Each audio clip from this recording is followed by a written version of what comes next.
Hola a todos, hoy vengo a hablaros de los filtros pasivos. Hemos oído hablar una y mil veces sobre el tema de los filtros y casi siempre surgen las mismas preguntas. ¿Qué son? Y colocaros qué son, si no pongo unos, ¿pasará algo? ¿Y cómo se hacen? ¿Y para qué sirven? ¿Y es difícil todo esto? Bien, pues todas estas preguntas y alguna más espero que tengan respuesta en este post. El gran problema de los altavoces. Todo el mundo se habrá fijado en que la mayoría de baffles no tienen un solo altavoz, sino dos, tres o a veces unos cuantos más, o algunos más. Salvo muy honrosas excepciones, cuando un baffle tiene un solo altavoz, no suele sonar demasiado bien. El problema es que no todos los altavoces pueden reproducir correctamente el rango de frecuencias audible, desde los 20 hasta los 20.000. Para crear graves hay que desplazar una gran cantidad de aire y para eso hace falta un altavoz grande. Este altavoz tendrá masa y será difícil de moverlo a altas frecuencias, ya que el tiempo que tarda en adquirir velocidad, el cono es relativamente grande, y más grande contra más grande sea el altavoz.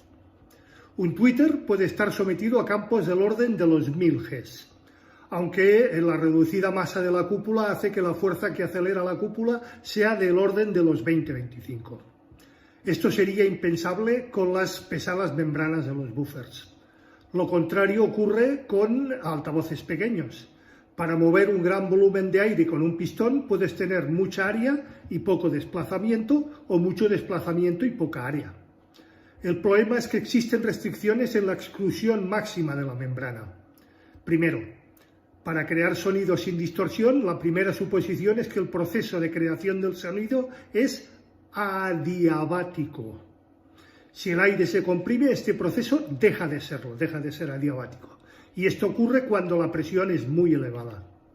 La presión depende de la superficie y la presión que crea un pistón pequeño no es perfecta, ya que el aire ofrece resistencia al movimiento y cuanto mayor sea el movimiento, mayor será la presión del aire y también mayor será la distorsión.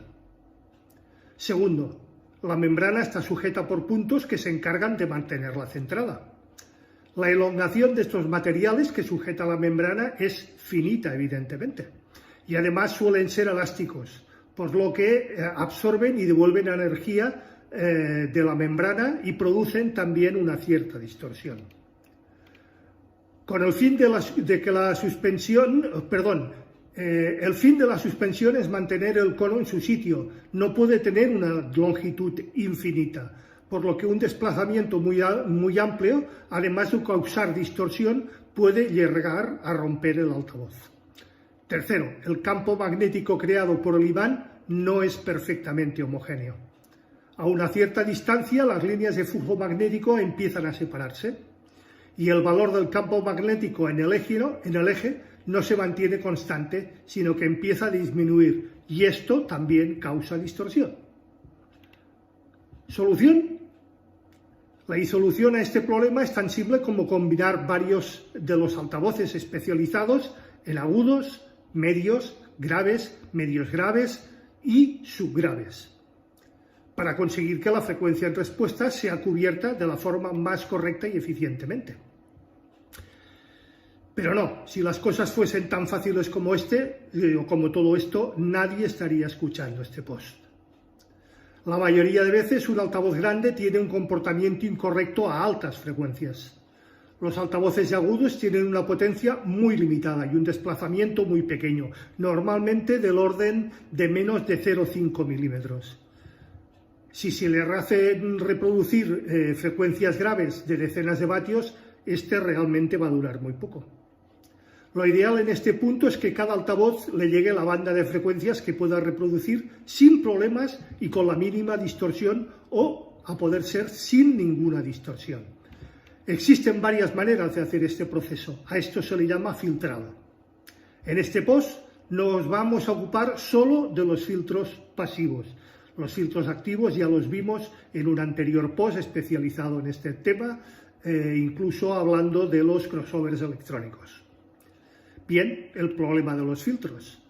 Los filtros no cortan perfectamente una señal en frecuencia mayor o menor que una frecuencia determinada. A esta se le llama la frecuencia de corte. Lo que hacen es disminuir la potencia de la señal a medida que su frecuencia se va alejando de las frecuencias de corte. La brusquedad con la que se produce esta atenuación se puede elegir y depende del número de componentes que se usen en este filtro. Cortes de frecuencia según el orden.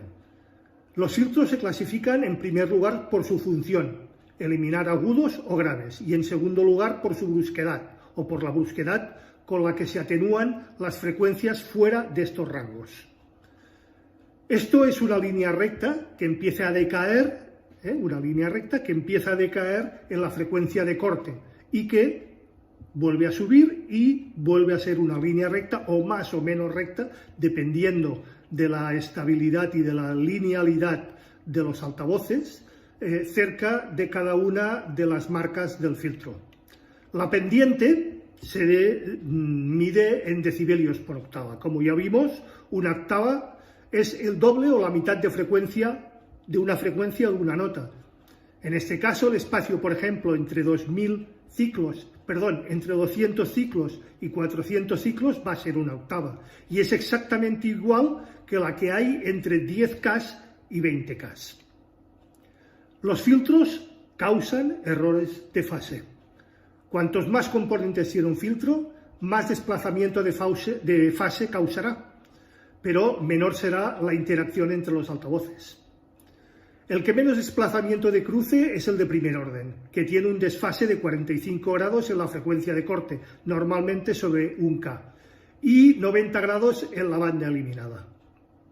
El que más es el de cuarto orden, que a la frecuencia de corte desplaza 180 grados y en la banda eliminada 360 grados. El problema de los filtros para subwoofers.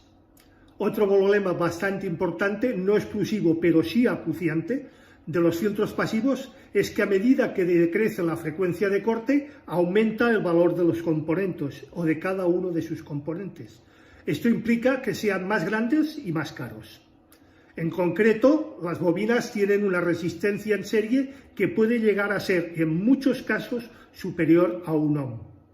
Imaginaros, en un buffer de 4 ohms, esto sería una pérdida más que importante, de aproximadamente menos 1 dB. El ejemplo más simple es por qué los subwoofers comerciales son siempre activos. Porque es más barato y menos voluminoso fabricar un filtro activo con su fuente de alimentación propia que utilizar bobinas de hasta 36 milihenrios para un filtro de cuarto orden. Supongo que nadie habrá visto nunca una bobina de 36 milihenrios para altavoces. Una bobina de estas características, tipo transformador, la más eficiente y pequeña, a estos valores tan grandes, ocuparía, para que os hagáis una idea, 1,5 litros y pesaría entre 6 y 8 kilos. En un sub, un filtro activo es prácticamente obligado. Tipos de filtro pasivos. Las frecuencias de corte es el punto donde la frecuencia se reduce a una fracción determinada. Este punto suele ser un punto de menos 3 dB, que en potencia es el punto donde la respuesta se reduce prácticamente a la mitad. Por la forma de percibir el oído humano, la disminución de la respuesta a la mitad no se percibe como la mitad de alto, sino como un poquito más bajo. Un filtro puede dejar pasar las frecuencias mayores que la frecuencia de corte o, al contrario, dejar pasar solo las frecuencias menores que la frecuencia de corte. O se pueden dejar pasar solo las frecuencias de una banda, entre dos frecuencias de corte. Los filtros pasaaltos, por tanto, dejarán pasar las frecuencias más altas para la frecuencia de corte. Los filtros pasabajo dejarán pasar las frecuencias menores que la frecuencia de corte. Y los filtros pasabanda, evidentemente, dejarán pasar las frecuencias entre dos frecuencias de corte. Normalmente son una combinación en serie de un filtro pasaltos y otro filtro pasabajos, pero que al implementarse de esta manera se convierten en un pasabanda. Filtro elimina banda. Al contrario que los pasabanda, estos eliminan una banda. En altavoces no tiene mucho sentido. al igual que los pasabanda pueden implementarse como un pasabajos o un pasalto, pero estos en paralelo. Otros tipos de filtro, los de muesca o notch, y otras redes como la red Zobel o la LPAT. Los filtros pasivos se basan en la impedancia variable y dependiente de la frecuencia que tienen las bobinas y los condensadores. Pues bien, hablemos de ellos. Los condensadores. Cuanto más sea la F de un condensador, menor será su eficacia, por lo que un condensador dejará pasar las frecuencias altas y ofrecerá una gran resistencia a las bajas frecuencias, que éstas evidentemente se verán atenuadas. Bobinas. Cuanto mayor sea la F, mayor será la impedancia de la bobina, por lo que a través de la bobina pasarán sin ningún problema las frecuencias bajas y las frecuencias altas se verán atenuadas por atravesar una resistencia mayor. Parámetros Q de un filtro. A partir de ahora nos encontramos con un nuevo problema, el Q del filtro. Q suele ser sinónimo de factor de calidad, pero en los filtros para altavoces esto no tiene nada que ver. Q define la porción entre la Z nominal, la L y la C. Se han utilizado exclusivamente filtro de segundo orden para que esto es en común con todos los filtros de mayor orden que 1. El filtro de primer orden solo tiene una Q, la llamada de Butterford. Dependiendo de los valores Q que se obtienen en respuesta a una u otra banda cercana a la frecuencia de corte. Algunos de estos valores Q producen una característica o que una característica sea óptica o óptima para la máxima respuesta plana, alineando en fase la búsqueda de la caída de cada una de las pendientes. Ahora ya no tiene mucho sentido hablar de 6, 12, 18 o 56 dB por octava, porque esos son comportamientos asintomáticos, muy por debajo de la banda audible y por lo menos sin enmascarar. Sin embargo, nos referiremos al orden para indicar ese comportamiento. Los tipos de filtro más importantes en función de la Q para altavoces de audio son los siguientes. Los ya mencionados Butterworth producen la respuesta en frecuencia lo más plana posible. Los Chekenbiev producen la caída más brusca en todas y a pesar de tener un pico de respuesta cercana a la frecuencia de corte, este es el motivo por lo que no se usan demasiado. Los Bessel no caen tan rápido como los anteriores, pero producen menos errores de fase en todos y cada uno de sus cortes. Los Liquid Relay, el punto de corte no se produce a menos 3 dB, sino a menos 6 dB. Se construyen a partir de dos filtros Butterford, pero de menor orden. Las ventajas que tiene la respuesta es plana y sobre todo, en todo momento, la reproducción de los drivers estará en fase. Una idea diferente de los filtros convencionales es la exclusividad del audio. En lugar de definir una Q con un número que cambia para diferentes órdenes, se emplean los nombres matemáticos de ilustres matemáticos para definir sus funciones, que luego han sido usadas para reducir el comportamiento de los filtros en base al comportamiento de estas funciones, sobreamortiguamiento o subamortiguamiento. Entre ellos, como hemos visto, están los Bissels, los Chekenbiev, los Butterford, los Genders y los Cowler. En el caso de los Liquid Relay, Sigrid Lindwich, que es un prestigioso ingeniero, ahora retirado, que se dedica a la acústica, los nombró. Las peculiaridades de su configuración son que la suma eléctrica del pasabajo y del pasalto es exactamente 1, y ambos filtros reducen con la misma fase. La respuesta es completamente plana y la radiación sonora es muy homogénea. Los filtros de Chekenbiev es el que más atenuación produce, el de Bissell el que menos. Puede parecer en un principio que el de Chekenbiev no sirve para nada, pero tiene un gran pico en la respuesta de frecuencias. Esto es porque se muestra la respuesta en voltaje. La falta de intensidad y la junta de intensidad en el voltaje, que forman la potencia, es como funciona un filtro pasivo. No hay ganancia de ningún tipo. El filtro pasivo no puede producir ganancia, evidentemente. Parámetro Q de un filtro.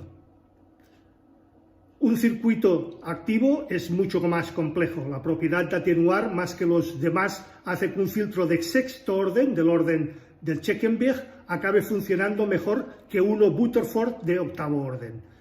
De hecho, la Q que se utiliza en los filtros anti-aliasing en los conversores analógicos digital son de este tipo. Lo peor es que la Chequenberg es que los cambios bruscos que produce, y el Bissell es mucho más suave. Butterworth, como en el caso anterior, es algo intermedio. En el fondo es todo un compromiso entre fase, respuesta temporal, respuesta en frecuencias y atenuación de la banda eliminada. No se puede tener todo a la vez, así que hay que decidir cuál es el factor más importante. Veamos las sumas de las respuestas. Una vez que la señal pasa por un filtro, llega al altavoz, pero quedan cosas pendientes. Queda por saber qué pasa con el sonido que sale del altavoz. Hay que pensar que esta está desfasada o está desplazado en fase. Vamos a ver los dos nuevos problemas que surgen ahora en el caso concreto del filtro de segundo orden. Ahora tenemos las señales que resulta de filtrar, pasa bajo y pasa alto para conectarlos a los drivers. Y la suma de las respuestas tiene un aspecto francamente desolador. ¿Qué es lo que está pasando? Pues que la frecuencia de corte al desfase es de 180 grados y eso supone que una resta a la otra, como vimos ya en anteriores posts. Una desfasado 180 grados con la otra, se sobreponen y se anulan. Eso es una cancelación perfecta. La solución, evidentemente, es invertir la fase de uno de los altavoces. Es tan simple como cambiar el cable negro por el cable rojo y el cable rojo como el cable negro. Así de fácil. Normalmente se invierte la fase de los agudos, ya que en los agudos no es tan posible el percibir una fase absoluta. La suma es el voltaje más plano en los filtros o los filtros de tipo liquid relay. La siguiente es la de Butterford. Se ve que el desfase máximo en este caso es de 90 grados. El caso es que más bruscamente se desvía la fase en el Chequenberg y la menos en la de Bissell. Ahora la respuesta en fase es la suma del Twitter invertido en fase, evidentemente. Todo queda correctamente alineado. Se aleja de cero, pero esto es a costa de no tener una cancelación. Es el precio que hay que pagar. Esto es común o muy común en los filtros de orden par. Hay que elegir entre una cancelación o un desfase. Y es completamente lógico elegir el desfase. Es decir, hay que invertir la polaridad del Twitter. Eso es así en los de tipo 2, tipo 4 y tipo 6, o de segundo, cuarto y sexto orden, excepto en el filtro activo de cuarto orden LRE, donde no hay que invertir la fase en ninguno de los drivers. En el caso de un filtro de orden impar, concretamente en el de tercer orden, tendremos este mismo resultado. Se trata de un filtro de tercer orden del tipo Butterworth. Se puede observar a primera vista que la suma de las frecuencias es perfectamente plana. Vemos una respuesta de estos filtros en cada uno de sus cruces y en cada una de sus curvas y veremos que en el caso del Butterworth de tercer orden es prácticamente plano. En el caso de invertir la fase del Twitter, este también será plana. Los drivers reproducen a más 135 grados y a menos 135 grados a un kilociclo a su frecuencia de corte. Esto quiere decir que hay un desfase de 270 grados entre ellos, o visto de otra manera, de menos 90 grados. Es un artificio matemático perfectamente válido. La respuesta en fase no está mal para ser un filtro de tercer orden. La tentación de invertir la fase en el Twitter puede ser, evidentemente, demasiado grande. La respuesta tiene un desfase de menos 90 grados a la frecuencia de corte, pero luego avanza hasta los 180 grados que tiene el Twitter en su desfase. En definitiva, no produce ningún beneficio sin que se produzca otro perjuicio. Como viene siendo habitual, es cuestión de decidir qué característica nos conviene más, la cancelación o la inversión. Grupo delay, retardo de grupo.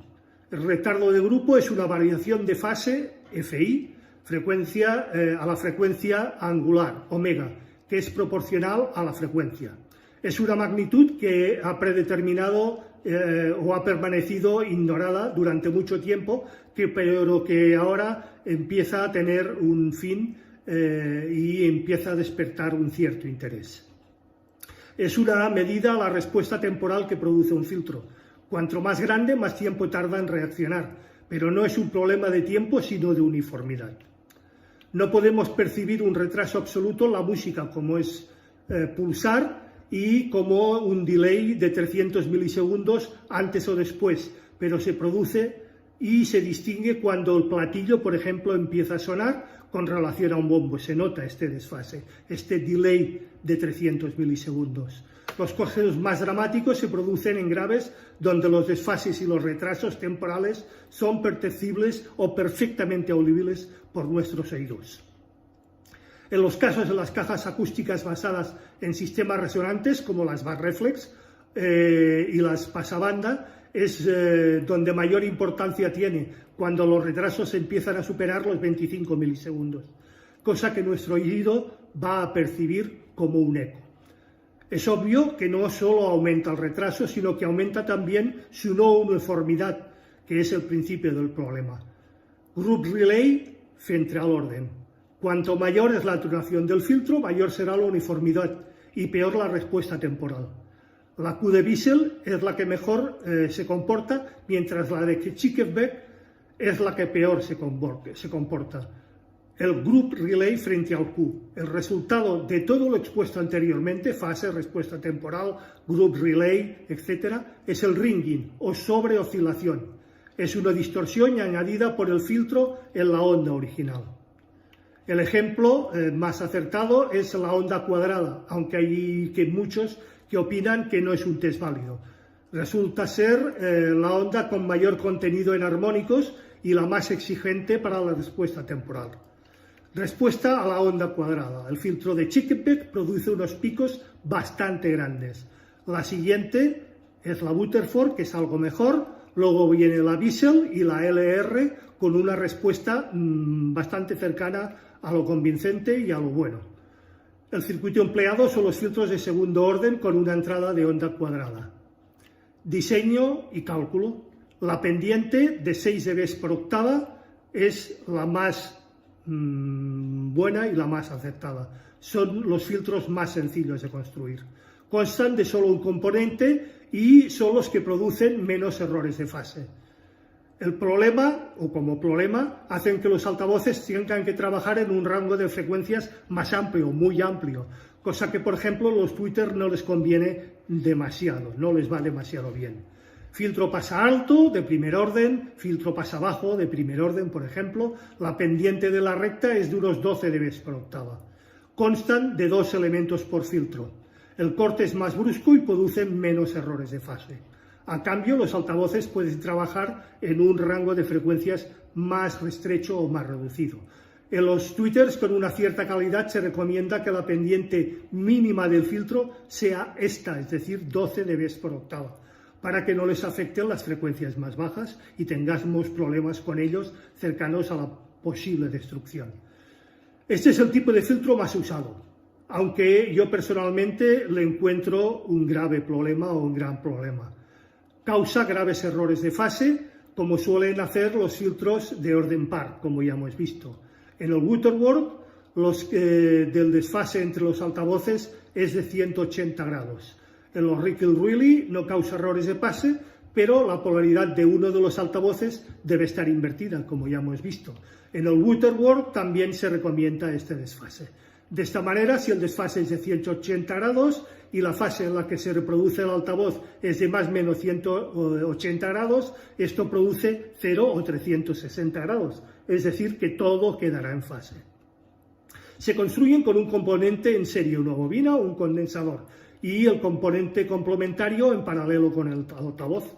Esto se da en los filtros pasa bajo de segundo orden y en los filtros pasa alto de segundo orden. La pendiente asintomática de la recta es de unos 18 dB por octava. La atenuación en las frecuencias es bastante brusca en el punto de corte. Las frecuencias que están en fase y los desplazamientos de fase se respetan por el rango de frecuencias, por lo que todo son correctos y también más que evidentes. A veces es necesario usar un tipo o este tipo de filtros, por ejemplo, en altavoces muy próximos a su final de rango de frecuencias, pero en este caso es mucho mejor que sean filtros activos. La acumulación de componentes degrada la señal y otra excepción la constituyen los tweeters, donde sí puede ser interesante utilizar este tipo de filtros o mayor para evitar una excesiva extrusión en su cúpula. Ya hemos visto una extrusión de 0,5 milímetros. Esto se da los filtros pasa altos y pasa bajos de tercer orden. Cuarto orden o liquid relay. La pendiente de la recta es de 24 dB por octava. Cada filtro consta de 4 componentes, 2 bobinas y 2 condensadores. Existe el cuarto orden, también Butterworth, pero tiene el problema de que en la frecuencia de corte el desfase es de 180 grados, como ya hemos dicho. Este tipo de filtros resulta minimizar la interacción entre los altavoces o entre cada uno de sus altavoces. En la frecuencia de corte los dos altavoces estarán en fase y la respuesta es plana. Los componentes en serie degradan la señal y tienen dos problemas, por lo que también es recomendable que sean del tipo de filtros activos. Los altavoces con diafragmas rígidos, cuya operación fuera del rango puede ser caótica, este tipo de filtros va a ser su última o única opción. Si además de ser un tweeter con cúpula metálica donde pasa lo mismo para frecuencias mayores, entonces sí es la única opción. Esto se da en los filtros pasa altos y pasa bajos de cuarto orden, pasa altos de primer orden, pasa bajos de primer orden, pasa altos y pasa bajos de segundo, pasa altos y pasa bajos de tercero, y pasa alto y pasa bajos de cuarto. Filtros notch, menudo rollo, pero hay que explicarlo. El altavoz tiende a moverse con gran facilidad a la frecuencia de resonancia. Esto, como los motores eléctricos en funcionamiento, quiere decir que consume poca corriente y se traduce como una gran impedancia. En un altavoz, esto se produce solo a esa frecuencia y sus alrededores, y crea picos de valores muy diversos según el tipo de altavoz. Malo. En los buffers, los picos tienden a ser grandes y estrechos, y en los tweeters pasa lo contrario, pasan a ser anchos y cortos. El caso es que este pico de impedancia interacciona con el filtro y es un problema más que serio, sobre todo en los diseños donde se trabaja cerca de la frecuencia de resonancia del driver. El uso habitual del filtro notch es corregir este pico de impedancia y dejarla lo más plana posible, para que el filtro pueda funcionar correctamente. También el filtro notch sirve para ecualizar picos de frecuencia, la resonancia del diafragma, etc. Se hace con una resistencia en serie con toda la red RLC y con el driver. Su comportamiento es el de una red atenuadora del tipo LPAD, pero esta, a diferencia de la R2 en el LPAD, es selectiva a la frecuencia. Filtro notch, corrector de impedancia. Es una solución al pico de impedancia empleada especialmente en el tweeter de ferrofluido. El ferrofluido es un aceite con partículas magnéticas en suspensión que elimina prácticamente los picos de impedancia. Habréis oído hablar, supongo, de los tweeters de ferrofluido. Redes de atenuación LPAD. Normalmente la eficiencia de un tweeter es mayor que la de un buffer. Esto quiere decir que recibiendo la misma potencia en RMS, el tweeter producirá más sonidos o mayor sensación de sonidos que el tweeter, y la respuesta en frecuencias no será plana. Existe una manera muy sencilla de evitar esto. Hay que evitar que el tweeter aproveche toda la potencia y es necesario que parte de esta potencia se pierda. Este se consigue añadiendo una resistencia suficientemente grande. El problema es que los filtros están preparados para trabajar con una determinada impedancia y si esta varía, el componente o el comportamiento de los filtros no va a ser el mismo y no va a ser correcto. Mediante resistencias en serie y paralelo se puede conseguir que la impedancia vista por el filtro sea la misma y la adecuada. y que parte de la potencia se pierda en las resistencias, con lo cual el filtro funciona bien y se obtiene la respuesta lo más plana posible. Redes Zobel. Los altavoces tienen inductancia, porque tienen una bobina, evidentemente, que cuando le pasa corriente es la que se encarga de reaccionar contra el campo magnético del imán, lo que pone en movimiento el diafragma. El problema es que los filtros necesitan una impedancia constante que funcione correctamente. Si la impedancia no es plana, aparecen picos de despuencia que cambian la Q e incluso pueden llegar a reducir el orden de respuesta de los filtros. Añadir una red Zobel no aumenta la pendiente de caída, le deja pasar todo lo que tiene que ser, sin que la inductancia del altavoz interactúe con el filtro. Es cierto añadir una red Zobel al grave y que le aumente la caída, porque la inductancia impide filtrar bien a la bobina y con la red puesta en la impedancia es más plana y no hay inductancia. No aumenta su orden, lo que pasa es sin ser la red al orden o su orden disminuye. La red Zobel. Se observan los efectos de la red Zobel en un filtro de tercer orden, allí por los 2K, en un altavoz de 8 ohms y una inductancia de 0,8 miliamperes, caso que puede tratarse perfectamente con un altavoz de 6,5 u 8 pulgadas en una configuración de varias vías. La respuesta del circuito ideal se ha desplazado ligeramente hacia abajo en ambos casos porque coincide con el circuito de red Zobel. Las conclusiones son obvias. Sobre la fase, desengaño con los filtros de primer orden. Los altavoces reproducen su propia fase. Las gráficas de impedancia del Twitter, los FS y los parámetros Q sirven para saber cómo será la respuesta en graves de un altavoz. Esto incluye también los tweeters. A ambos lados de la FS se definen dos polos que se comportan exactamente igual que un filtro. Si el tweeter tiene FS de 1000 ciclos, en un tweeter normal se pueden pensar que sus polos estarán entre los 750 y los 1500 Hz. Si cortas con un condensador el tweeter a 2000 Hz, algo normal, el doble de su FS, lo que estás haciendo es matemáticamente poner el polo en esta fase. De 2000 a 1500 baja 6 dB por octava, de 1500 a 750 12 dB por octava y de 750 abajo unos 18 dB por octava, porque cada polo añade una caída de aproximadamente 6 dB y un desfase de 90 grados a 1500 Hz de caída a 4 dB, casi nada. Y sigue siendo audible sin comportamiento o su comportamiento a 750 Hz con una caída de 9 dB y 5 más de lo debido, aunque esto evidentemente ya no es tan audible. El caso es que la banda entre los 1000 y los 2000 es de todo menos un filtro de primer orden. Crear errores de fase de 135 y de 90 grados no es aceptable a 1500 Hz. La respuesta de un filtro ideal y lo que tenemos en realidad no tendrá absolutamente nada que ver. Si se hubiese usado un filtro de tercer orden a 3000 y a 1500 Hz, su respuesta de caída habría sido de alrededor de 18-21 dB y todo sería matemáticamente correcto a 1500 Hz, con una atenuación de aproximadamente 11 dB, 5 más que con un filtro de primer orden, y se desvía solo 2 dB a 70 grados de la respuesta ideal. Pero sobre todo hay algo muy importante. Tal y como es la respuesta usual de la música a esas frecuencias, baja desde los medios hasta los agudos con una pendiente aproximadamente de 12 dB por octava, que como hemos dicho es lo ideal. Un filtro de primer orden no limita el movimiento del tweeter, de hecho va aumentando, porque la música es así, hasta que llega a los polos del lado de la FS del tweeter. Un filtro de segundo orden al movimiento se hace más o menos constante y con uno de tercer orden se reduce el movimiento del diafragma, que es lo que realmente protege al tweeter.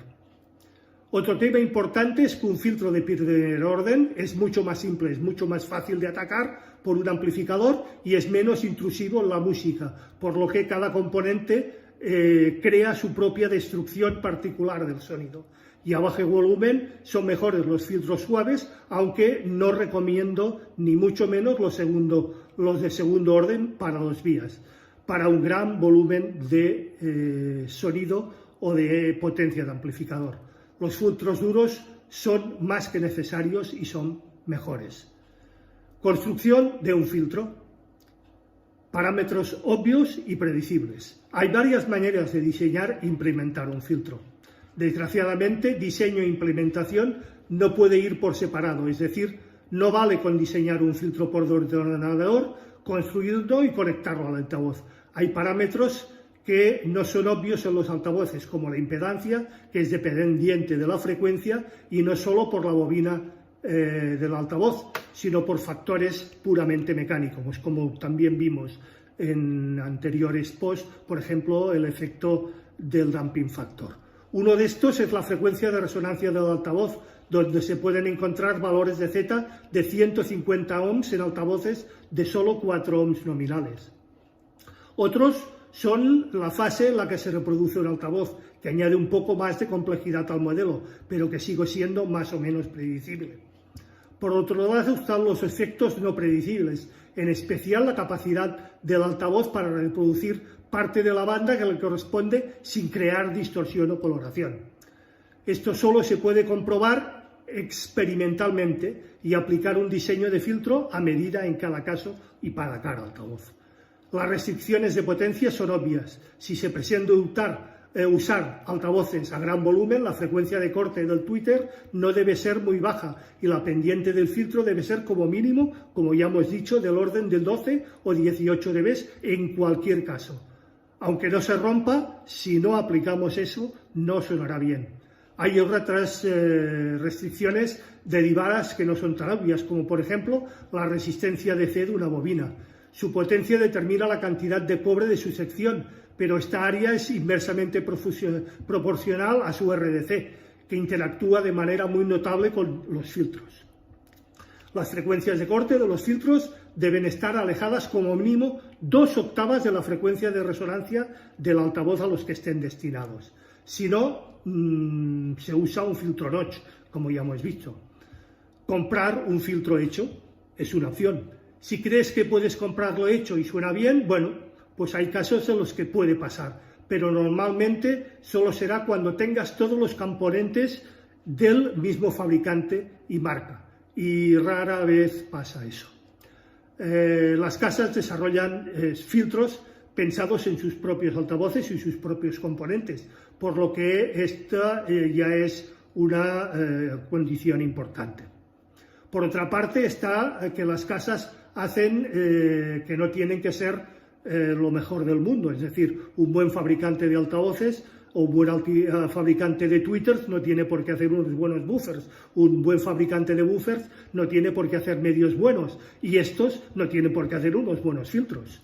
Existen muchos casos en los que el resultado satisfactorio es un kit completo de una misma marca. Prueba y lógica.